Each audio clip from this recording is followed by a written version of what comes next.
Jacob, we've asked you to join us because the biggest domestic story of the week is that of Axel Rudakubana, who rather unexpectedly, actually, on the day one of his trial, pleaded guilty to the murder of 3 young girls at a dance class in Southport last summer and the attempted murder of 8 more children and 2 adults. And that plea meant that lots of new information about Rudakubana then flooded into the public domain. He had been referred to Prevent, the government's scheme to stop terrorist violence, 3 times, we were told, in 5 years before the attack, for showing an unhealthy obsession with violence. The first time, in 2019, was when he was just 13 years old. We also learned that Rudakubana had contact with a whole raft of other organisations too, the police, NHS mental health services and social services. And so the government has now announced a new public inquiry into these failings as well as a range of other measures. Jacob, let's start with you. Keir Starmer has said this week that terrorism has changed and Britain faces a new threat from loners, misfits, young men in their bedrooms accessing material online. Is the threat new? No, I don't think so. For those of us who've been monitoring terrorist movements, extremist movements, and indeed those broader movements which endorse violence, this is a trend which we've picked up on for a number of years now. The threat of violence to public security is something which is constantly changing, constantly evolving with the way we communicate, the social media platforms which young people are plugged in on.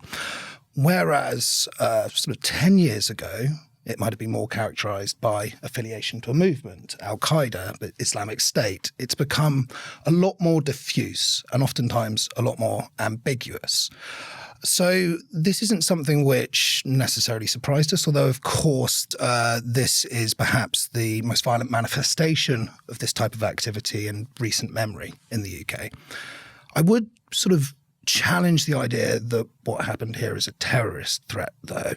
So we understand terrorism to be violence which is inspired by an ideological, political or religious motivation. What we're seeing here is something a little different, right? There are the growth of these communities online which endorse violence for violence sake, which glamorise, which fetishise mass killings. And I think that this is actually the important piece here when we're talking about where gaps might exist, where there might be failings in current policies.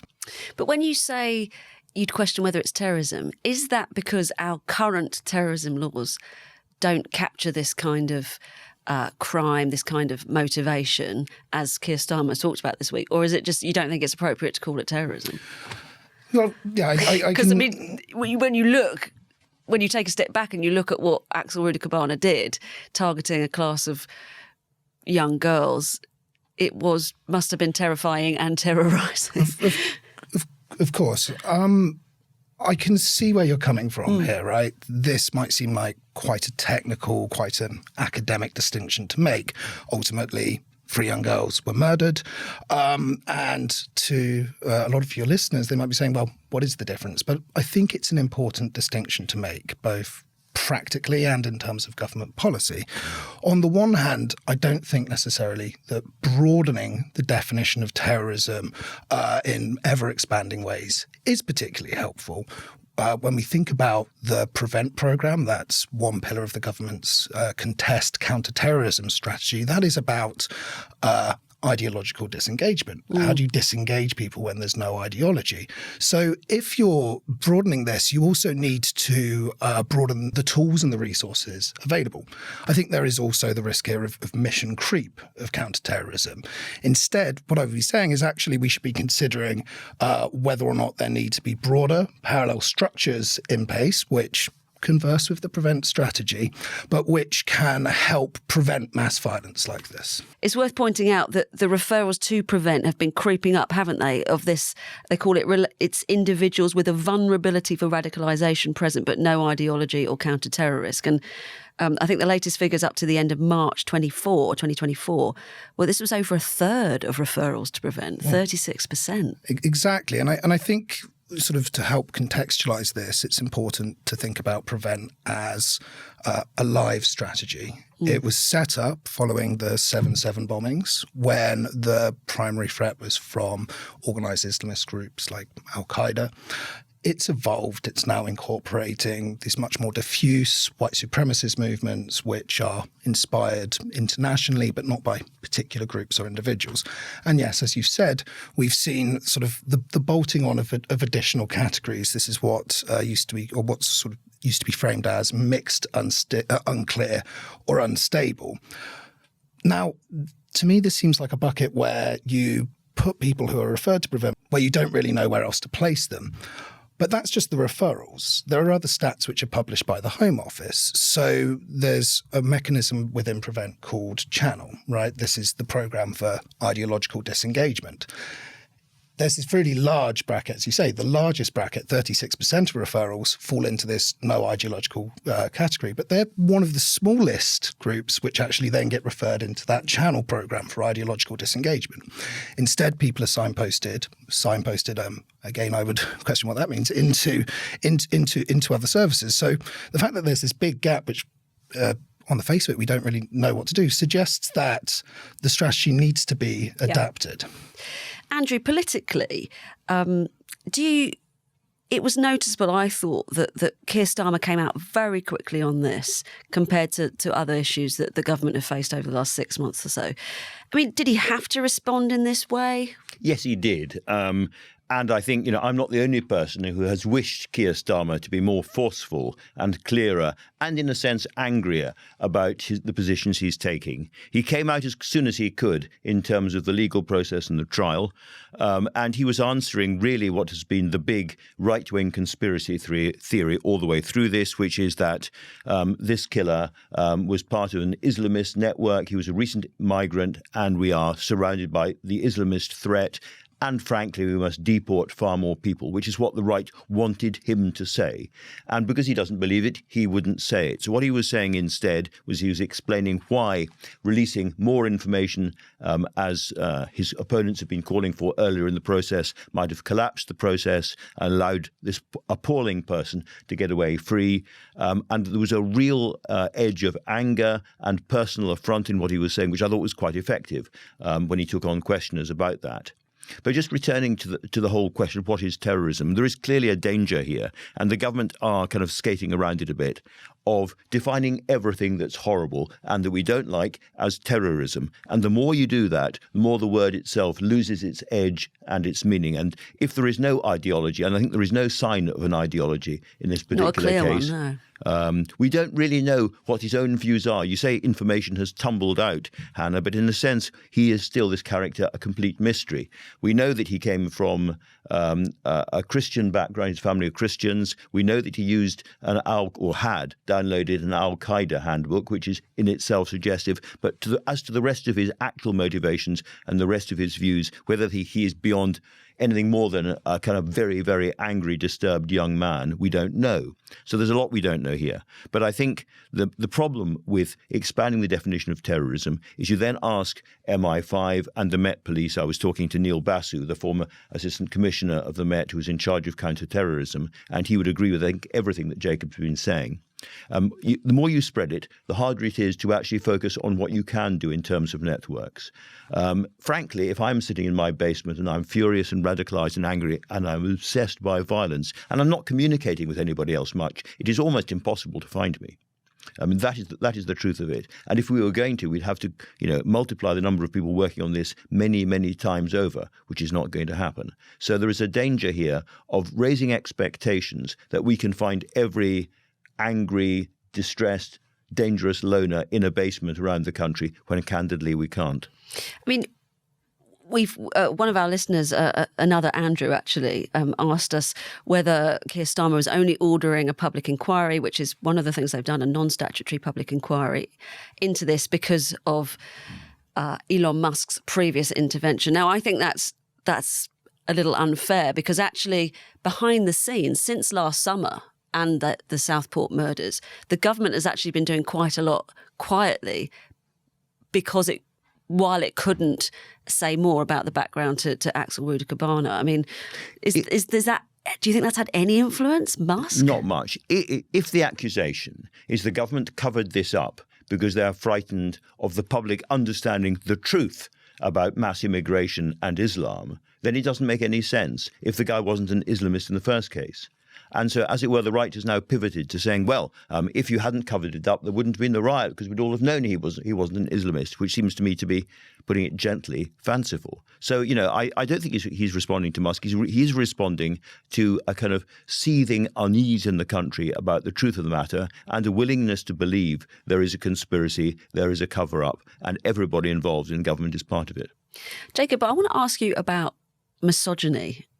And how we should view it, whether we should give it a greater focus, because it does seem likely that a hatred of women has played some role, potentially, in the Southport attack. The targets were young girls at a Taylor Swift-themed dance concert.